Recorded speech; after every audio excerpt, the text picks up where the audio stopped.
আসসালামু আলাইকুম। ভিডিওর শুরুতে আমি একটা বিষয় তোমাদেরকে রিকোয়েস্ট করব। এটা হইলো যে তুমি যে ইউনিভার্সিটিতে পরীক্ষা দেবা, এটা অনেক একটা বিষয় রিকোয়েস্টের। কারণ আমাদের ব্যাচের শিক্ষার্থীরা যখন বলে যে ভাই আমি শুধু বিতে আবেদন করছি, ডিতে করি নাই, তখন এত বেশি খারাপ লাগে, এটা বলার বাইরে। আমার অনেক ফ্রেন্ডরাও এটা করেছে। আমার ফ্রেন্ডদেরকে জিজ্ঞেস করি তুই এতে জানতি না? বলতে না, আমি তো জানতাম না এটা, আমি ভাবছিলাম যে বিতেই মনে হয় সব সাবজেক্ট। তো এটা আমি কোনটার কথা বলতেছিলাম? চবির কথা বলতেছিলাম। তো আমি তোমাদেরকে যে রিকোয়েস্টটা করব এটা হইলো যে প্রত্যেকটা ইউনিভার্সিটি সম্পর্কে জানবা।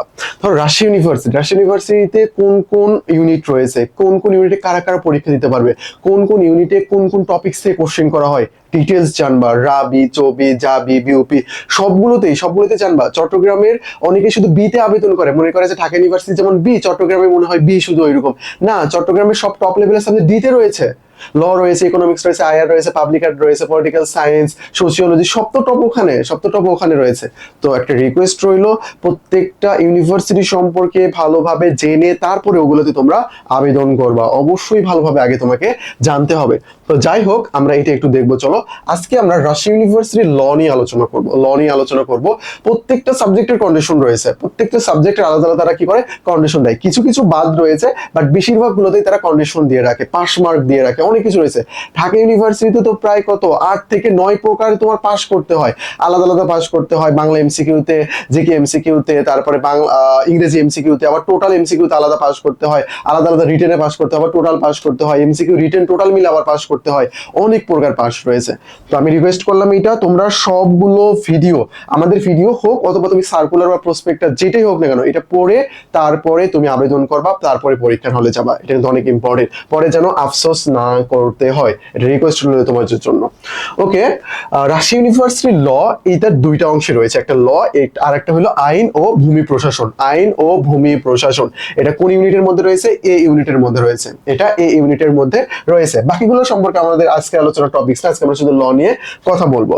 তো এই ইউনিটের যে সাবজেক্টগুলো থেকে কোশ্চেন করা হবে, বাংলা, ইংরেজি, সাধারণ জ্ঞান। তোমার দেখে মনে হচ্ছে সাধারণ জ্ঞান, এই সাধারণ জ্ঞানের মধ্যে তারা গতবারের আগের বার কি করছিল জানো? এখানে তারা অ্যানালজি থেকে কোশ্চেন করছিল, এটা চট্টগ্রাম বিশ্ববিদ্যালয়ের ডি ইউনিটের আইকিউ এর মধ্যে আছে, সেখানে তারা এটা কোশ্চেন করেছিল।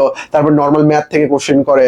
তো আমরা দেখতে পাচ্ছি যে সাধারণ জ্ঞানের মধ্যে কিছু কিছু জায়গায় ম্যাথ থেকে কোশ্চেন করা হচ্ছে, আইকিউ থেকে কোশ্চেন করা হচ্ছে, যদিও এটা সাধারণ জ্ঞানের মধ্যেই পড়ে যায় এক প্রকার, বাট আগে এরকম হইতো না। আচ্ছা যাই হোক, আমরা টপিকস নিয়ে কিন্তু আলাদা আলোচনা করবো, কোনো সমস্যা নেই। বাংলা, ইংরেজি, সাধারণ জ্ঞান, প্রশ্ন সংখ্যা 28 টোটাল 80। মার্ক কত? মার্ক হইলো 100। মার্ক হইলো কত এখানে? 100, 1.25 করে। ইংরেজি, আইন ও আইন ভূমি প্রশাসন, এই সাবজেক্টগুলোর জন্য কন্ডিশন দেখো তারা কি দিয়ে রাখছে।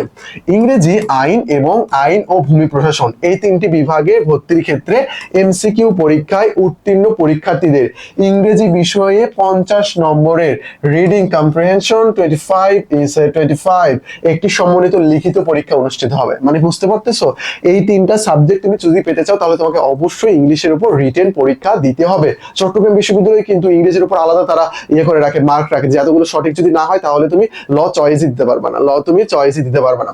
ইংরেজি বিভাগের উক্ত এমসিকিউ পরীক্ষায় উত্তীর্ণ পরীক্ষার্থীদের মধ্য থেকে ইংরেজি অংশে প্রাপ্ত সর্বোচ্চ নম্বরের ভিত্তিতে 1500 জন আইন বিভাগ, আইন ও ভূমি প্রশাসন বিভাগের এমসিকিউ পরীক্ষায় বাংলা ও ইংরেজির উভয় অংশে 45% নম্বর প্রাপ্ত শিক্ষার্থীদের মধ্যে সর্বোচ্চ নম্বরের উপর ভিত্তিতে 1500 জন শিক্ষার্থীদের নিয়ে উক্ত সমন্বিত লিখিত পরীক্ষা অনুষ্ঠিত হবে। তার মানে তার এত কন্ডিশন দিয়ে রাখছে এখানে, পুরো বাজে একটা অবস্থা। রাবির ল কিন্তু অনেক বিখ্যাত, দেখবে যে ফার্স্ট সেকেন্ড থার্ড এর মধ্যে রাবির ল থাকে। তাহলে ইংরেজি বিভাগের জন্য এটা গেল ইংরেজি আইন ও ভূমি। আর ইংরেজি বিভাগের জন্য এমসিকিউ ভর্তি পরীক্ষায় যে পরীক্ষাটা হবে, এমসিকিউ পরীক্ষা হবে, উত্তীর্ণ পরীক্ষার্থীদের মধ্য থেকে ইংরেজি অংশে প্রাপ্ত সর্বোচ্চ নম্বরের উপর ভিত্তিতে 1500 জন আইন বিভাগ এবং আইন ও ভূমি প্রশাসন বিভাগের জন্য এমসিকিউ পরীক্ষায় বাংলা ও ইংরেজি উভয় অংশে 45% নম্বর প্রাপ্ত যারা রয়েছে তাদেরকে কি করা হবে? সমন্বিত লিখিত পরীক্ষা অনুষ্ঠিত হবে। আশা করি বিষয়টা বুঝতে পেরেছো। ইংরেজি সাবজেক্ট পাওয়ার জন্য তোমাকে লিখিত পরীক্ষা দিতে হবে, এবং তুমি যদি আইন ও ভূমি প্রশাসন পেতে চাও তাহলে তোমাকে রিটেন পরীক্ষা এখানে দিতে হবে।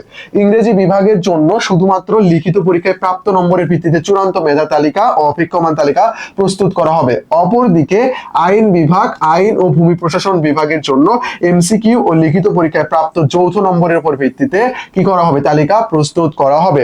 অর্থাৎ তাদের কন্ডিশনে তুমি পাস করার পর 1500-র মধ্যে থাকার পর তুমি কি করতে পারবা, ইংরেজিতে পরীক্ষা দিতে পারবা, দিয়ে তুমি কি করলা, ইংরেজি সাবজেক্টটা পেয়ে গেলা। কিন্তু ল এবং আইন ও ভূমি যদি তুমি পেতে চাও তাহলে তোমাকে কি করতে হবে, এমসিকিউতেও ভালো মার্ক ক্যারি করতে হবে। এই দুইটা মিলিয়ে তারা কি করবে, তালিকাটা প্রস্তুত করবে। আশা করি বিষয়টা বুঝতে পেরেছো। এখানে তুমি যদি বুঝতে না পারো একটা স্ক্রিনশট দিয়ে নাও, তুমি আরেকবার পড়ো, পড়লে বুঝতে পারো তারা কন্ডিশনটা অনেক সুন্দর করে সাজিয়েছে এখানে। আচ্ছা, কন্ডিশনটাকে আমি আরেকবার বোঝাবো তোমাদের, মেবি ভালো হবে আর কি। দেখো, ইংরেজি, আইন এবং আইন ও ভূমি প্রশাসন এই তিনটি বিভাগে ভর্তির ক্ষেত্রে এমসিকিউ পরীক্ষায় উত্তীর্ণ পরীক্ষার্থীদের ইংরেজি বিষয়ে 50 নম্বরের পরীক্ষা অনুষ্ঠিত হবে। এই পরীক্ষাটা কারা দেবে, এই যে 1500 জন তারা এই পরীক্ষাটা দিবে, বুঝতে পেরেছো। পরীক্ষা দেওয়ার পর ইংরেজিতে যারা ভালো মার্ক পাইছে রিটেনে, সেটার উপর ভিত্তি করে কি করা হবে, ইংরেজি সাবজেক্ট দিয়ে দেওয়া হবে। এটা কিন্তু আগে থেকে ছিল। কিন্তু তুমি যদি আইন ও ভূমি প্রশাসন পেতে চাও তাহলে ইংরেজির যে মার্কটা রয়েছে ওটা তো লাগবে, পরে আবার এমসিকিউ এর মার্কটাও লাগবে। এটাই বোঝাচ্ছে আমি শর্টে যেটা বললাম। এই কন্ডিশনগুলো ফিল আপ করে তারপর তোমাকে সাবজেক্টটা পেতে হবে। আশা করি বিষয়টা ক্লিয়ার। তো এই রিলেটেড যতগুলো কন্ডিশন আছে সবগুলো কিন্তু অনেক বেশি ইম্পর্টেন্ট। প্রসপেক্টাস অবশ্যই ভালোভাবে পড়বা, না হলে কিন্তু হবে না।